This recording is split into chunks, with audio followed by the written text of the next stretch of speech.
JavaScript functions are everywhere, but are you really using them the right way? In this video, I will teach you everything you need to know about JavaScript function step by step, from basic function declaration to advanced concepts like arrow functions, callbacks, and higher order functions. Let's break it all down.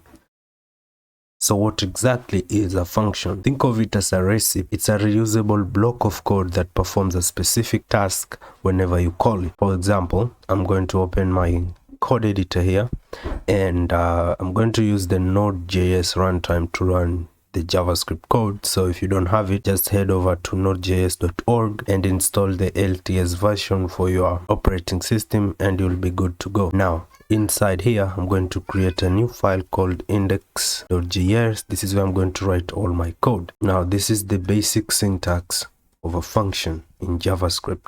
We use the function keyword to declare a function, say function, and then followed by the name of the function. For example, I'll call this say hello. And now the function logic goes inside the curly brackets here. So what I want to do, I just want to console log hello world, and this one should be inside of the quote there, a string. All right, and that's the basic syntax of a function. To call a function, we use the function name and we just say hello, and just like that, we've written a basic function in JavaScript. Now to run this, I'm simply going to say node followed by the name of the file, which is index.js, and if I run that, you can see it prints out hello world.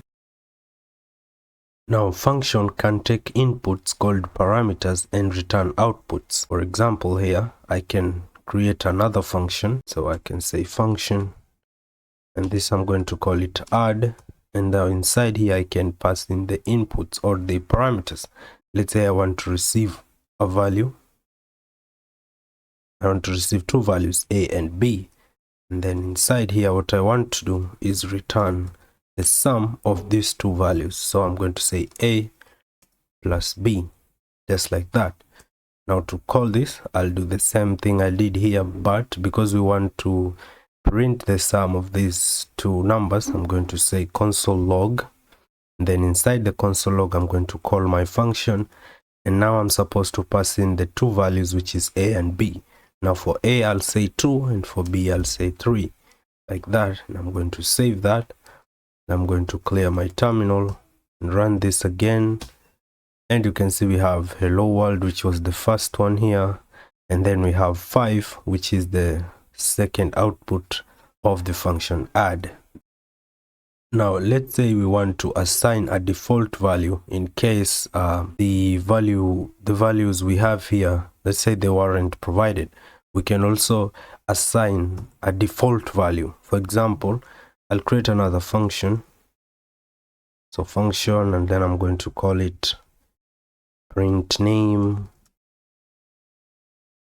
Now here I'm going to receive a name, and I want to assign this name to a default value. Let's say it wasn't provided, so I'm going to say equals to, and then I'm going to say something like Brian, and then now inside here I can simply return the name. All right, now what I'm going to do down here is simply call my function. Now I'm going to say console log because we want to print the name, and then inside here I can call print name, and I'm just going to do that. Now if I go ahead and run this, you can see we have Brian here because we passed the name Brian as the default value. However, we can provide another name, for example John, and if I run that again, now you can see we have John instead of Brian. So that is default values. Now let's talk about function expressions and arrow functions. So a function expression is simply a function which has been assigned into a variable. Right, for example, I can say const and say multiply equals to, and then here I'm going to define my function. Now notice that using this approach, we don't give this function a name like the way we used to. because the name of the function is represented by this variable name here, right? And then inside here I'm going to have two params, x and y, and here what I want to do is just return x and then multiplied by y, like that. Now to call this, I'm going to console log, and then I'll now call the function with the variable name multiply, and here I'll pass in the values, which is x and y, so 2 and 3, like that. Now if I call this, we get 6. So in this approach, we don't assign a function name here, we just use the variable name. Now this is called a function expression. Now let's look at arrow functions. Arrow functions are short and clean, unlike this approach here, which it's good, but it's a little bit long and it doesn't look very much clean.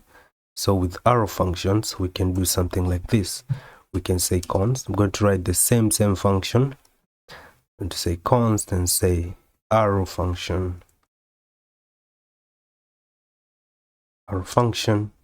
then equals to. Now here we don't use the function keyword, we just open the parenthesis, then we use this sign here, and now inside here, in here, we can now provide our function logic. Okay, so I want to say x multiplied by y, and then inside here I can now pass in these params, so x and y, and that's basically it. That's an arrow function. Okay, so to run an arrow function, it's the same way we run all the other functions, and this is going to be arrow function, and then we have to pass in our values as I'll say 4 and 10. I'm going to save that, and I'm going to run this, and you can see we have 6, which was this function here. Now this is called a regular function, right? So 6 from the regular function and 40 from the arrow function. So the arrow function is a modern syntax of writing JavaScript functions. Okay, now let's look at something called higher order functions. So what I'm going to do, I'm going to create an array here. I'm going to say array of numbers equals to 1, 2, 3, 4, 5. Okay, now we're going to work with that, and then I'm going to say const output equals to, and then I'm going to say numbers, and then dot map. Now map is an inbuilt function, and it's a higher order function. So what is a higher order function? A higher order function is a function which receives another function as a parameter or returns another function. All right, so inside here, what we're going to pass is that we're going to pass another function as the parameter, and we're going to use the arrow function approach. And now inside here, we can have access to these numbers here, because the map function is going to look through all the elements inside this array, and on each element it's going to run this function. So in here we can have access to this element here, and I'm going to call it E, like that, just E for element. And what I want to do, I want to say E, and then I want to multiply it by 2, like that. All right, and now inside here I can just simply console.log my output function, like that. Great, now let's see what happens. If I run that, oops, and I have an error.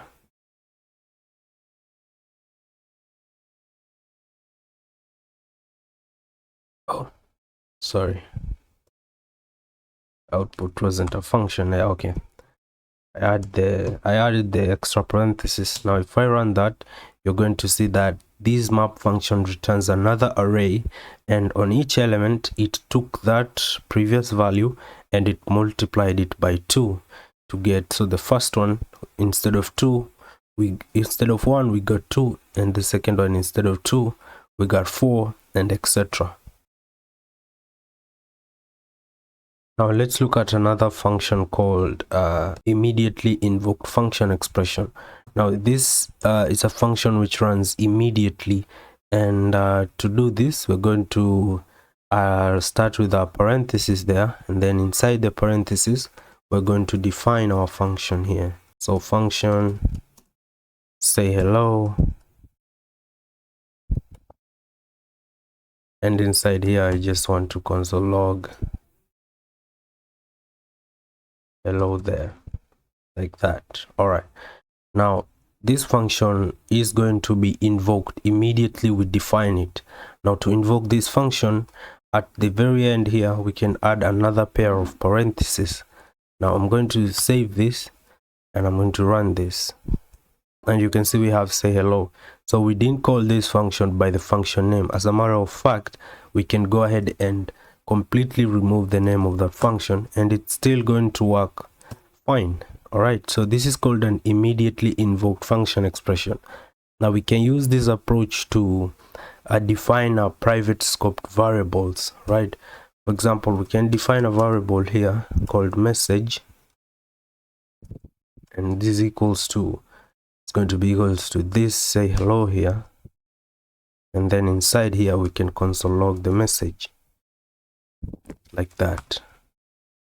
Now that is going to be the same, that's going to output the same thing, but we cannot have access to this message outside this function, right? For example, if I go ahead and console log the message here, now in the console you can see that I get an error. That's simply because the message is not defined, right? So that means that whatever we define inside this function does not it's not accessible outside this function's scope, but this function has access to the global scope. So for example, if we move this message outside that function, and I'm going to remove this, this is going to work simply because this function has access to the global scope, but what we define inside here is not accessible to the global scope. If you found this video helpful, consider liking this video and subscribing